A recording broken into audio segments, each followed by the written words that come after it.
दुर्गा सप्तशती 8 अध्याय रक्त बीज पद।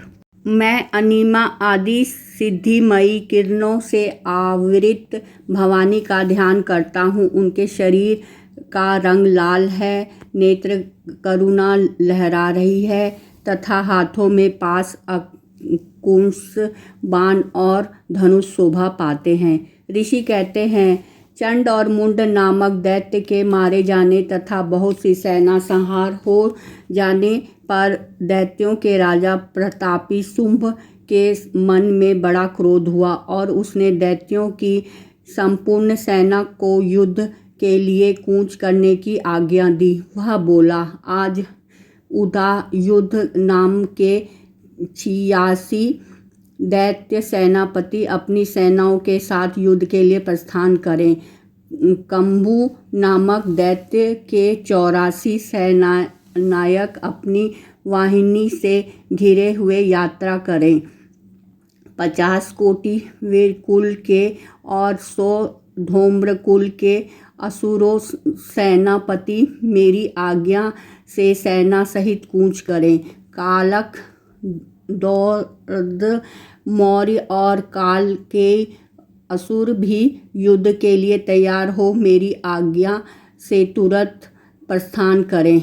भयानक शासन करने वाले असुरराज शुंभ इस प्रकार आज्ञा दे सहस्त्र बड़ी बड़ी सेना साथ युद्ध के लिए प्रस्थान हुआ। उनकी अत्यंत भयंकर सेना आती देख चंडिका ने अपने धनुष टंकार से पृथ्वी और आकाश के बीच का भाग गूंजा दिया।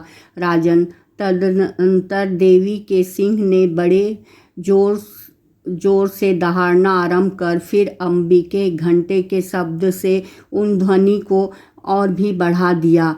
धनुष की टंकार, सिंह की दहाड़ और घंटे की ध्वनि ने संपूर्ण दिशाएं गुंजा दी। उस भयंकर शब्द से काली ने अपने विकराल मुख से और भी बढ़ा लिया तथा इस प्रकार वे विजयिनी हुई। उस तुमुल नाद को सुन दैत्य की सेना ने चारों ओर आकर चंडिका देवी, सिंह तथा काली देवी को क्रोधपूर्वक घेर लिया। राजन, इसी बीच असुरों के विनाश तथा देवताओं के अभ्युदय के लिए ब्रह्मा, शिव, कार्तिक, विष्णु तथा इंद्र आदि देवों की शक्ति जो अत्यंत पराक्रम और बल से संपन्न थी, उनके शरीर से निकलकर उन्हीं के रूप में चंडिका देवी के पास गईं। जिस देवता का जैसा रूप वैसा वेशभूषा और जैसा वाहन है, ठीक वैसे ही साधनों से संपन्न हो उसकी शक्ति असुरों से युद्ध करने के लिए आई। सबसे पहले हंसयुक्त विमान पर बैठी हुई अक्षरसूर कमंडलू से सुशोभित ब्रह्मा जी की शक्ति उपस्थित हुई, जिसे ब्रह्मानी कहते हैं। महादेव की शक्ति वृषभ आरूढ़ हो हाथों में श्रेष्ठ त्रिशूल धारण किए, महानाग का कंकण पहने, मस्तक में चंद्र रेखा से विभूषित हो वहां आ पहुंची। कार्तिकेय जी की शक्ति रूपा जगदम्बिका उन्हीं का रूप धारण किए श्रेष्ठ मयूर आरूढ़ हो हाथ में शक्ति लिए दैत्य से युद्ध करने के लिए आईं। इस प्रकार भगवान विष्णु की शक्ति गरुड़ पर विराजमान हो शंख, चक्र, गदा, शांख, धनुष तथा खड्ग हाथ में लिए वहां आई। अनुपम यज्ञ वाराह का रूप धारण करने वाली श्री हरि की जो शक्ति है, वह भी वाराह शरीर धारण करके वहां उपस्थित हुई। नरसिंह शक्ति की भी नरसिंह के समान शरीर धारण करके वहां आई। उनकी गर्दन के बाल झटके से आकाश के तारे बिखर पड़े।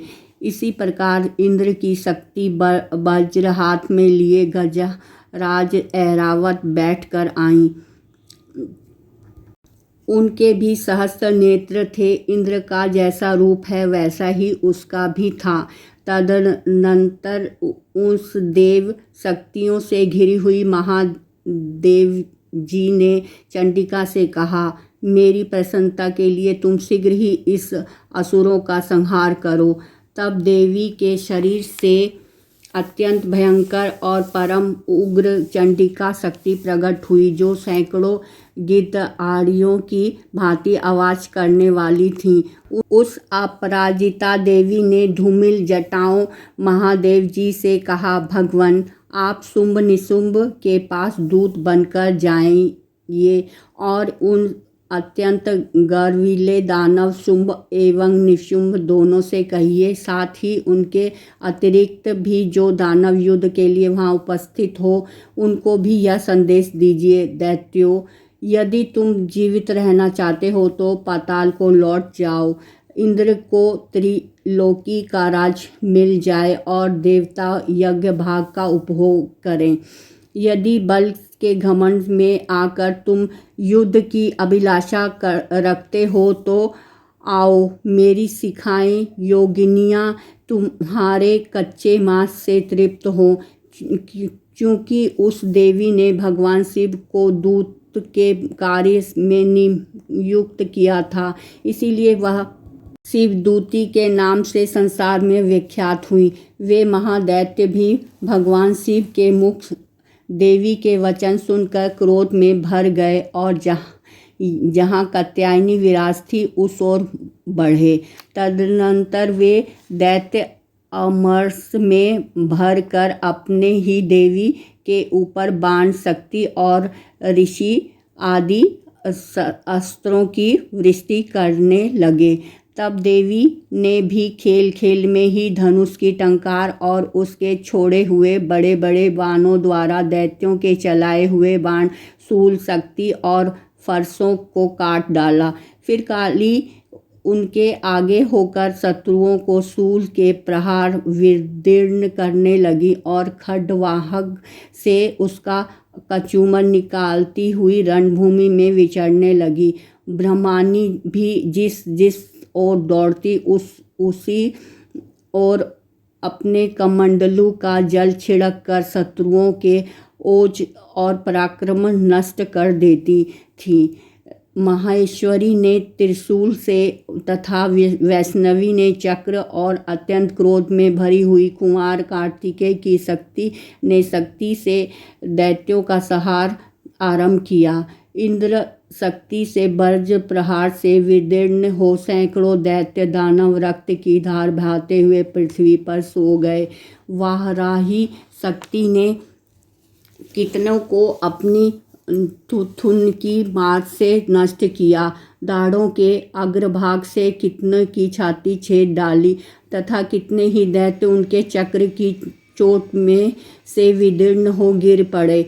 नारसिंही भी दूसरे महादैत्य को अपने नखों से विदीर्ण करने खाती और सिंहनाद से दिशाओं एवं प्रकाश को गुंजाती हुई युद्ध क्षेत्र में विचरने लगी। कितने ही असुर शिवदूती के प्रचंड अट्टहास से अत्यंत भयभीत हो पृथ्वी पर गिर पड़े और गिरते ही उन्हें शिवदूती ने उस समय अपना ग्रास बना लिया। इस प्रकार क्रोध में भरे हुए मात्यगणों को नाना प्रकार के उपाय से बड़े बड़े असुरों का मर्दन करते देख दैत्य सैनिक भाग खड़े हुए। मात्यगणों से पीड़ित दैत्यों को युद्ध से भागते देख रक्तबीज नामक महादैत्य क्रोध में भर युद्ध करने के लिए आया। उसके शरीर जब रक्त की बूंद पृथ्वी पर गिरती तब उसके समान शक्तिशाली एक दूसरा महादैत्य पृथ्वी पर पैदा हो जाता। महासुर रक्तबीज हाथ में गदा लेकर इंद्र शक्ति के साथ युद्ध करने लगा। तब इंद्र ने अपने वज्र से रक्तबीज को मारा। वज्र से घायल होने पर उसके शरीर से बहुत सा रक्त चूने लगा और उसे उसी के समान रूप तथा पराक्रम योद्धा उत्पन्न होने लगे। उसके शरीर से रक्त की जितनी बूंदें गिरती उतने ही पुरुष उत्पन्न हो गए। वे सब रक्त बीज के समान ही वीर्यवान, बलवान तथा पराक्रमी थे। वे रक्त से उत्पन्न होने वाले पुरुष भी अत्यंत भयंकर अस्त्र शस्त्र का प्रहार करते हुए वहां माते गणों के साथ घोर युद्ध करने लगे। पुनः वज्र के प्रहार से जब उसका मस्तक घायल हुआ तब रक्त बहने लगा और उससे हजारों पुरुष उत्पन्न हो गए। वैष्णवी ने युद्ध में रक्तबीज पर चक्र का प्रहार किया। इंद्री ने उस दैत्य सेनापति को गदा से चोट पहुंचाई। वैष्णवी के चक्र से घायल होने पर उसके शरीर में से जो रक्त बहा और उससे जो उसी के बराबर आकार वाले सहस्त्र महादैत्य प्रकट हुए। उसके द्वारा संपूर्ण जगत व्याप्त हो गया। कौमारी ने शक्ति से, वाराही ने खड्ग से और महेश्वरी ने त्रिशूल से महादैत्य रक्तबीज को घायल किया। क्रोध में भरे हुए उस महादैत्य रक्तबीज भी गदा से सभी माते शक्तियों पर पृथक पृथक प्रहार किया। शक्ति और स्थूल आदि से अनेक बार घायल होने पर जो उसके शरीर से रक्त धारा पृथ्वी पर गिरी, उससे भी निश्चय ही सैकड़ों असुर उत्पन्न हुए। इस प्रकार उस महादैत्य के रक्त से प्रकट हुए असुरों द्वारा संपूर्ण जगत व्याप्त हो गया। इससे उस देवताओं का बड़ा भय हुआ। देवताओं को उदास देख चंडिका ने काली से शीघ्रतापूर्वक कहा, चामुंडे, तुम अपना मुख और भी फैलाओ तथा मेरे सहस्त्रपात से गिरने वाले रक्त बूंदों को उनसे उत्पन्न होने वाले महादैत्यों पर अपने इस उतावले मुख में खा जाओ। इस प्रकार रक्त से उत्पन्न होने वाले महादैत्य भक्षण करती हुई तुम रण में विचरण करो। ऐसा करने से उस दैत्य का सारा रक्त क्षीण हो जाने पर स्वयं ही नष्ट हो जाएगा। उस भयानक दैत्य को जब तुम खा जाओगी तब दूसरे नए दैत्य उत्पन्न नहीं हो सकेंगे। काली से यों कहकर चंडिका देवी ने शूल से रक्तबीज मारा और काली ने अपने मुख में उसका रक्त ले लिया। तब उसने वहां चंडिका पर गदा से प्रहार किया, किंतु उस गदापात से देवी को तनिक भी वेदना नहीं पहुंची। रक्तबीज के घायल शरीर से बहुत सा रक्त गिरा, किंतु जो ही वह गिरा त्यों ही चामुंडा ने उसे अपने मुंह में ले लिया। रक्त गिरने से काली के मुख में जो महादैत्य उत्पन्न हुए थे वह चट कर गई और उससे रक्तबीज का रक्त भी पी लिया। तदनंतर देवी ने रक्तबीज को, जिसका रक्त चामुंडा ने पी लिया था, ब्रज, बाण, खड्ग तथा रिष्टि आदि से मार डाला। राजन, इस प्रकार शस्त्रों के समुदाय के आहत एवं रक्तहीन हुआ महादैत्य रक्तबीज पृथ्वी पर गिर पड़ा।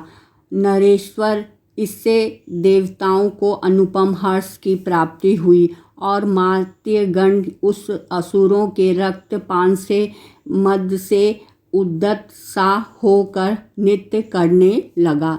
इस प्रकार श्री मार्कंडेय सार्वजनिक मनवंतर की कथा के अंतर्गत देवी महात्म्य में रक्तबीज वध नामक 8वां अध्याय पूरा हुआ।